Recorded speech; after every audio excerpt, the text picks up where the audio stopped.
السلام عليكم طلاب درس العلوم. درسنا اليوم الحيوانات الفقرية. الفكرة الرئيسية من درسنا نتعرف أن الحيوانات الفقرية كثيرة ومتنوعة، تتكاثر بالبيض أو بالولادة وتمر بمراحل نمو وتغير مختلف. ما الحيوانات الفقرية؟ وهي الحيوانات التي تمتلك عمودا فقريا في الجهة الظهرية من جسمها. تسمى الحيوانات الفقرية مثل الحمامة والحصان والضفادع. طرق تكاثر الحيوانات الفقرية كثيرة، منها الدجاجة تتكاثر بالبيض، والبقرة تتكاثر بالولادة.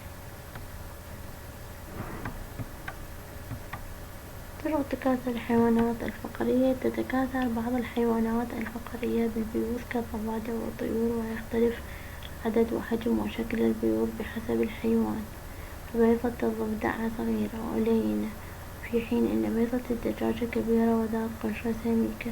تفقس عن بيضة الدجاجة فرخ له ريش يستطيع المشي والتقاط طعامه. تتكاثر بعض الحيوانات الفقرية بالولادة كالماعز والقط، وتمر جميعها بدورة حياة ذات مراحل متتابعة. ما هي دورة حياة الضفدع؟ الضفادع حيوانات فقرية برمائية. فقرية يعني تمتلك بالجهة الظهرية عمودا فقريا.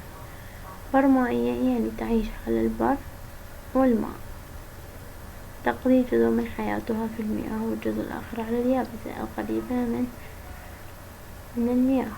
وتتكاثر الضفادع بالبيض، وتمر دورة حياة الضفادع بثلاثة مراحل أساسية: البيضة وأبو الذنيبة والضفدع مكتمل النمو.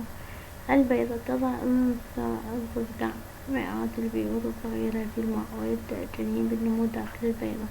أبو الذنيبة تفقس البيضة عن كائن حي صغير يشبه السمكة يسمى أبو الذنيبة. تنمو بذيبة زعنفة ذيلية تساعده على السباحة، ويتنفس الهواء المذاب في الماء بواسطة الخياشيم. ثم تنمو له أطراف ويبدأ يتنفس الهواء الجوي ويتحول إلى ضفدع نامي تدريجيا.